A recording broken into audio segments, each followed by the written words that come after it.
The Nanchang Q-5, designated Fantan by a wary NATO, was a machine born not of ambition, but of abandonment. It was China's first indigenously designed and mass-produced combat jet, a declaration of self-reliance hammered into shape in the sudden, chilling vacuum left by the Sino-Soviet split.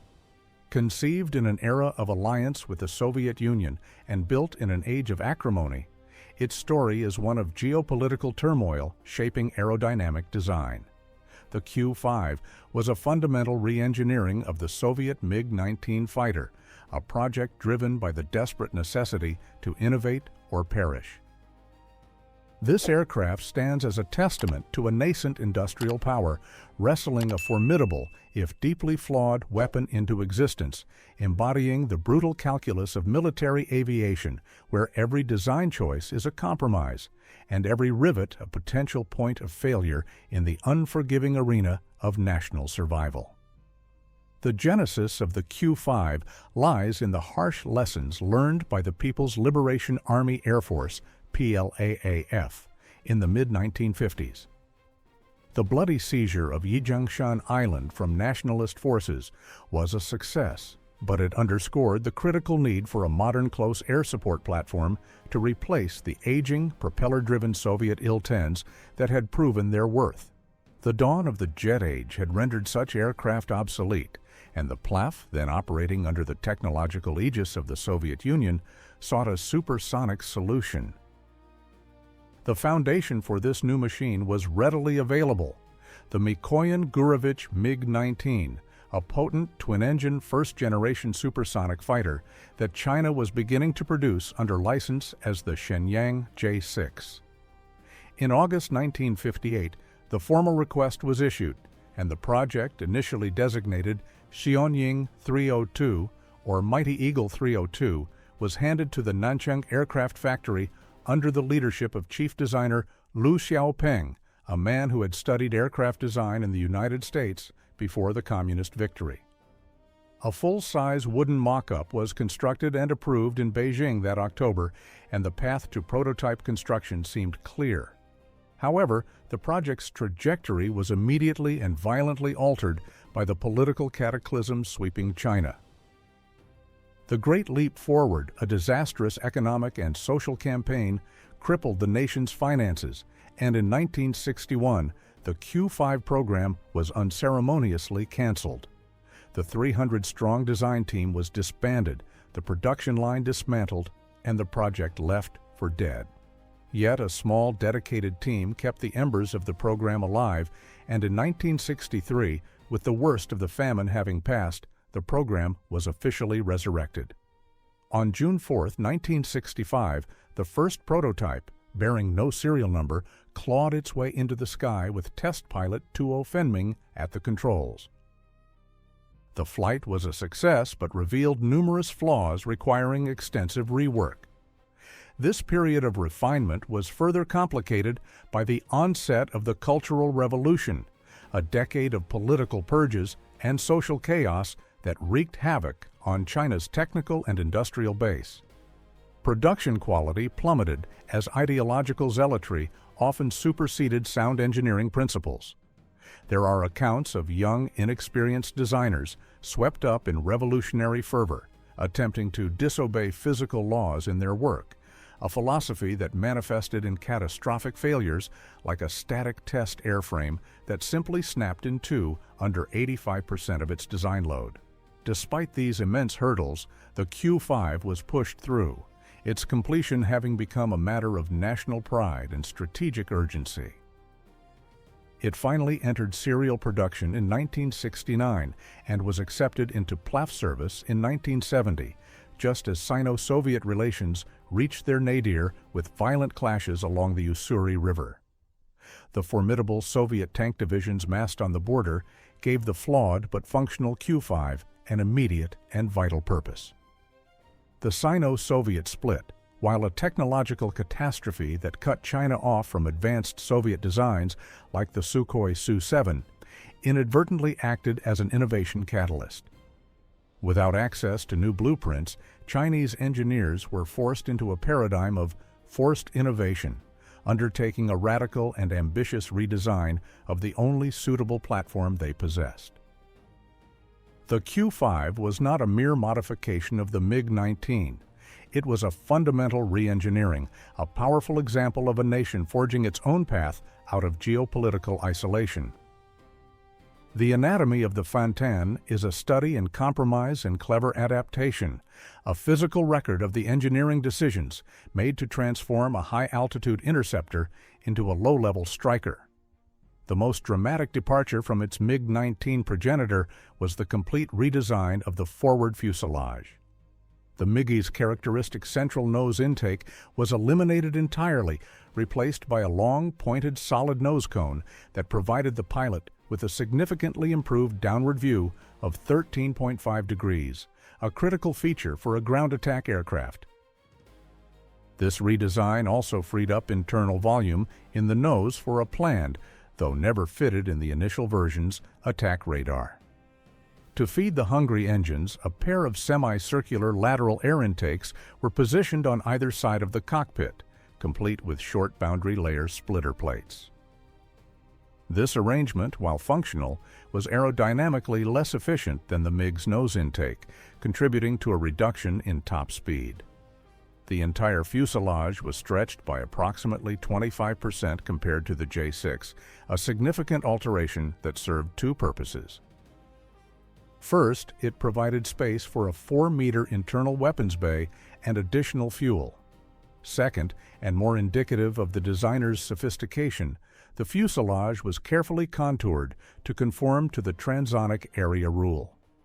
This advanced aerodynamic principle, a hallmark of mid-1950s Western designs like the F-100 Super Sabre, involves minimizing the rate of change of the aircraft's cross-sectional area from nose to tail to reduce wave drag as it approaches the speed of sound. The application of the area rule was a remarkable technological leap for the isolated Chinese industry, a clear sign that its engineers were studying and capable of implementing contemporary aerodynamic theory. This design choice was crucial as it allowed the heavier and draggier Q-5 to maintain a low-altitude speed comparable to that of the MiG-19, preserving its performance where it mattered most for its intended role. The wings were also a new design, featuring a greater area and a reduced quarter chord sweep of 52.5 degrees, down from the MiG-19's 55 degrees. This modification improved low-speed handling and takeoff performance, essential for operating from potentially rough forward airfields, but it came at the cost of high-altitude speed and performance. The airfoil sections were of Soviet TSAGI design, with an SR-12S profile at the wing root and an SR-7S at the tip. Construction was conventional for the era, utilizing an all-metal stressed skin structure composed primarily of high-strength aluminum alloys. While the specific alloys are not documented, the technological context of the 1960s points to analogs of the 2000 series, aluminum copper, and 7000 series, aluminum zinc, alloys, which China's metallurgical industry had to master without foreign assistance following the split. At the heart of the Q-5, and arguably its greatest limitation, were its two Liming-Wopen 6A, WP-6A afterburning turbojet engines. These were Chinese-produced copies of the Soviet Tumansky RD-9 that powered the J-6, each producing around 25.5 kilonewtons of dry thrust and 31.87 kilonewtons with the afterburner engaged. While providing adequate power, these engines were a logistical nightmare. They were products of a nascent jet engine industry, struggling with material science and manufacturing tolerances, a reality reflected in their astonishingly short time between overhaul, TBO. The WP-6A was considered disposable, intended to be operated for only 100 flight hours before requiring a complete overhaul. While diligent maintenance crews in the Pakistan Air Force could sometimes extend this to 130 hours, this figure stands in stark contrast to the thousands of hours expected from contemporary Western engines. This single statistic reveals the profound technological gap and dictated the Q-5's entire operational philosophy.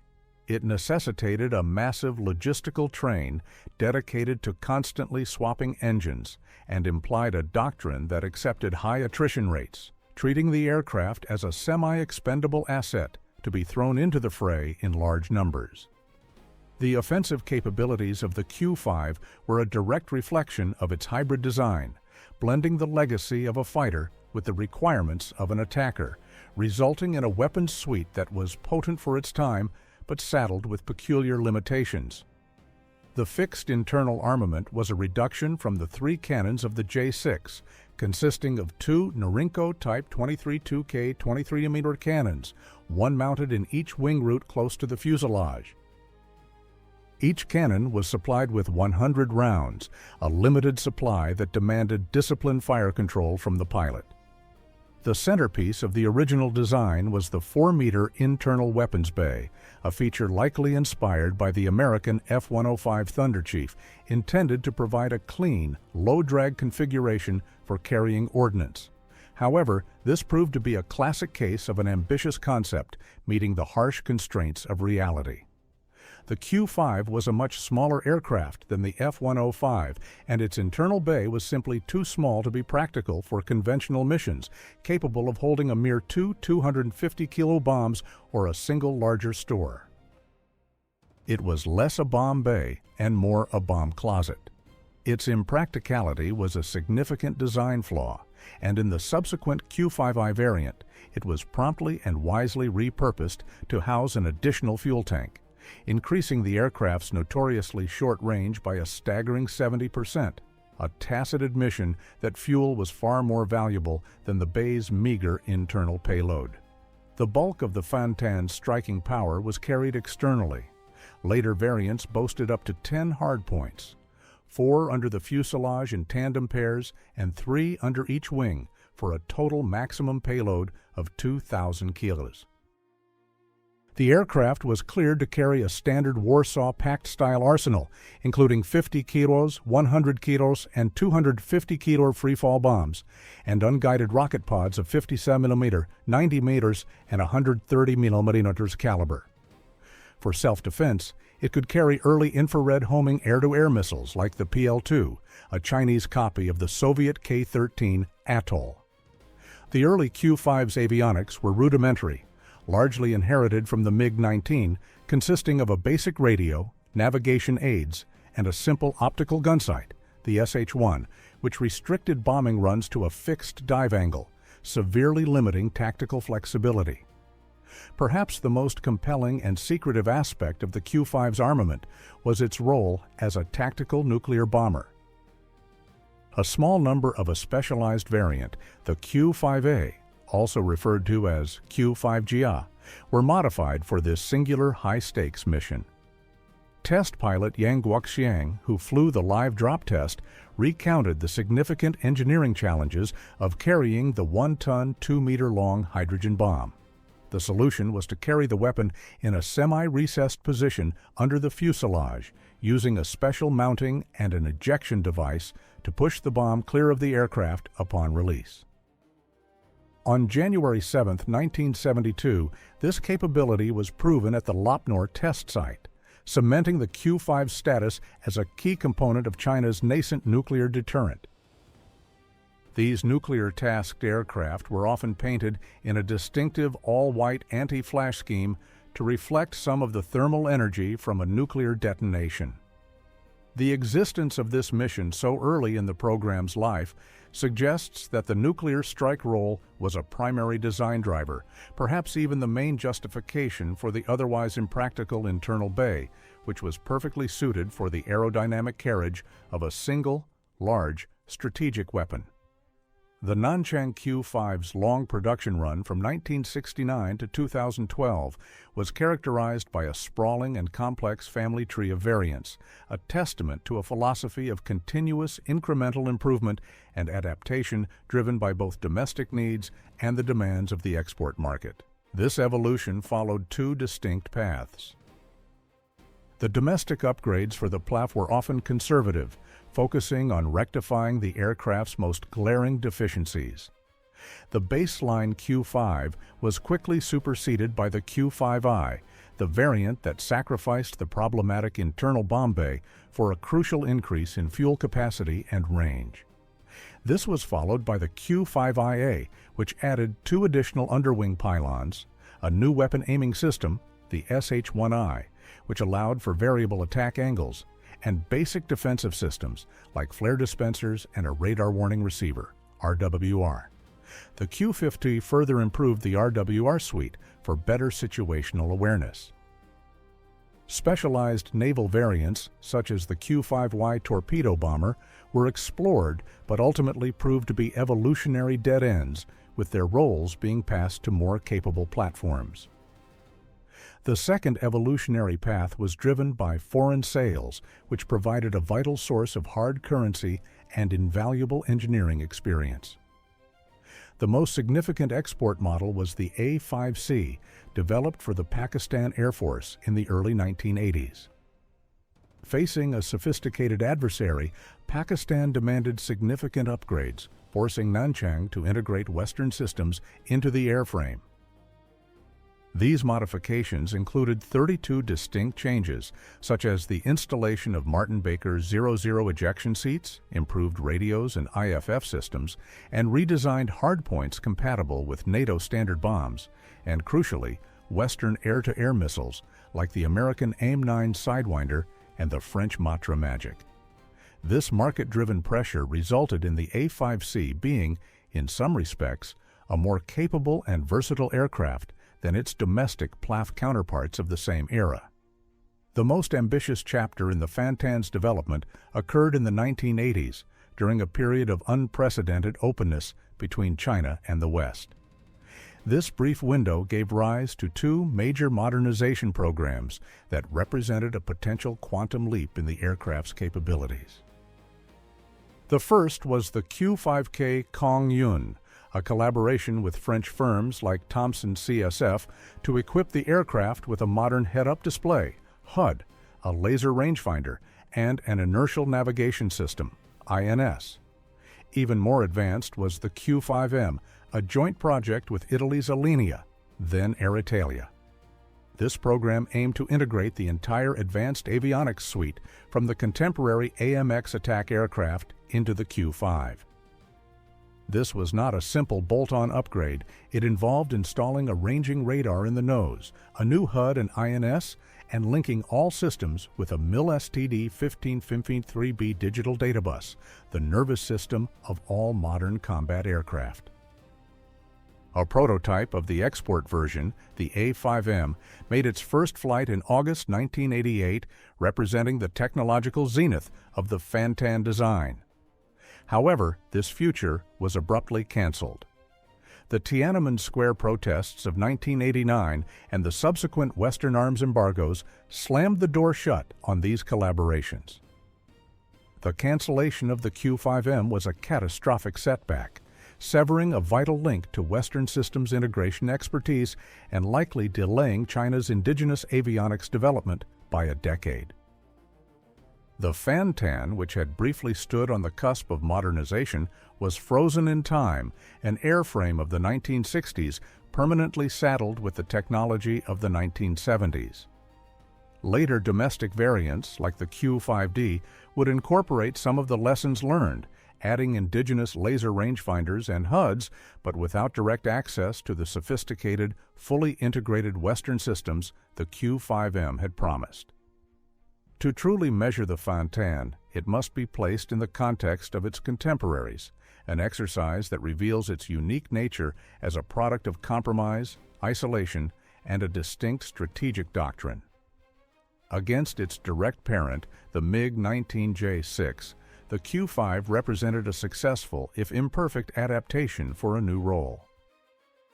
It traded the J6's high-altitude speed and agility for superior low-level handling, a much larger payload capacity of 2,000 kilos versus the J6's paltry 500 ki, and a significantly greater potential combat radius, especially in the Q-5I variant that converted the bomb bay to a fuel tank. It was a less capable fighter, but a far more capable attacker. A comparison with the Republic F-105 Thunderchief, a likely conceptual inspiration for the Q-5's internal bay and side intake layout, starkly illustrates the technological chasm between the Chinese and American aerospace industries of the era. The F-105 was a behemoth, a Mach 2 capable interdictor weighing nearly 23,000 kg and capable of carrying over 6,400 kg of ordnance. The Q-5, at a maximum takeoff weight of around 11,130 kg, was in an entirely different class, a lightweight attempting to emulate the design features of a heavyweight champion. A more fitting analog is the Douglas A-4 Skyhawk, the quintessential Western lightweight attacker. The single-engine, subsonic A-4 was a masterpiece of simplicity and efficiency, renowned for its agility and its ability to carry a payload of nearly 4,500 kg, more than double that of the Q-5, despite being a smaller aircraft. While the Q-5 possessed a supersonic dash capability, the Skyhawk, with its more refined aerodynamics and access to a wider array of munitions, was arguably the more effective pure attack platform, highlighting the Western design philosophy of optimizing a simple, robust airframe for a specific role. Perhaps the most direct peer competitor was the Soviet Sukhoi Su-17 fitter. Technologically, the Su-17 was a full generation ahead of the Q-5.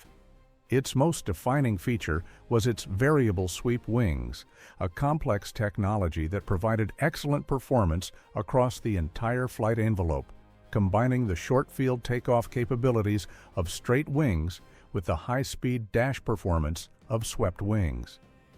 This was a level of aerodynamic sophistication far beyond what China's industry could produce at the time. The Su-17 also carried a larger payload of around 4,000 kg and was equipped with a more advanced suite of avionics and guided weapons, including a sophisticated system for toss-bombing nuclear weapons. The Q-5 was simpler, more rugged, and likely cheaper to produce, but it was fundamentally a less capable aircraft. These comparisons reveal the Q-5 as a jack-of-all-trades, master of none. It attempted to retain the fighter-like performance of its MiG-19 heritage while adding the payload of a dedicated attacker, but it never truly excelled in either role. This hybrid nature was a direct consequence of its origins. It was not a clean-sheet design, but a heavy modification of an interceptor. This also reflects a broader doctrinal divide between East and West during the Cold War. The Q-5, with its simple avionics, primitive optical sights, and reliance on unguided munitions, embodied the Eastern Bloc philosophy of a rugged, mass-produced weapon intended for use in a high-attrition environment. The extremely short TBO of its engines reinforces this mindset of quantity over quality. The aborted Q-5M program was a fascinating attempt to graft a Western quality and precision philosophy onto this Eastern workhorse. Its failure ensured the Fantan remained firmly in its original camp, a tough, straightforward, but technologically unsophisticated tool designed for a different kind of war. Despite being designed to counter the armored hordes of the Soviet Union, the Nanchang Q-5 never saw combat with the Playtiev. Its operational history was written entirely by its export customers, where it found its true calling not in a high-tech, peer-level conflict, but in the brutal, low-tech world of asymmetric warfare. The Sudanese Air Force extensively employed its A-5s during the long and bloody war in Darfur. In a conflict characterized by counterinsurgency operations against lightly armed rebel groups, the Fantan's advanced features were irrelevant, but its core capabilities were perfectly suited to the task. Flying in an environment of total air supremacy, with no threat from enemy fighters or sophisticated air defenses, the A-5 served as a rugged and reliable platform for delivering unguided bombs and rockets against ground targets. Its lack of precision was not a hindrance. In many cases, it was likely an accepted part of a brutal campaign against both insurgents and the civilian populations that supported them. Similarly, the Myanmar Air Force has utilized its A-5 fleet for decades in its seemingly endless counterinsurgency campaigns against various ethnic armed organizations.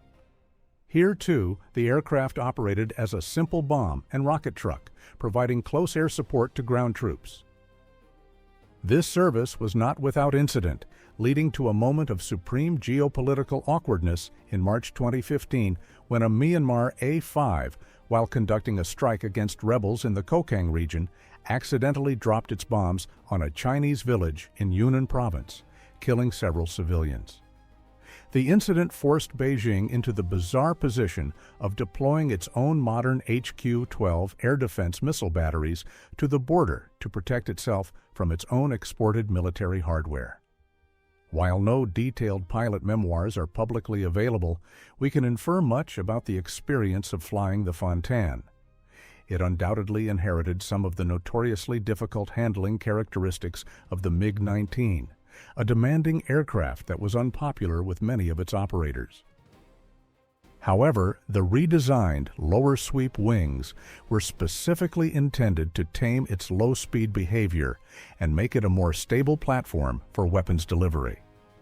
The unique account of nuclear test pilot Yang Guoqiang provides a glimpse into the pressures of flying a highly specialized and dangerous mission where he was solely responsible for piloting, navigation, and weapons release in a single-seat cockpit. Ultimately, the legacy of the Nanchang Q-5 is not defined by its modest combat record, but by its monumental importance to the development of China's aerospace industry.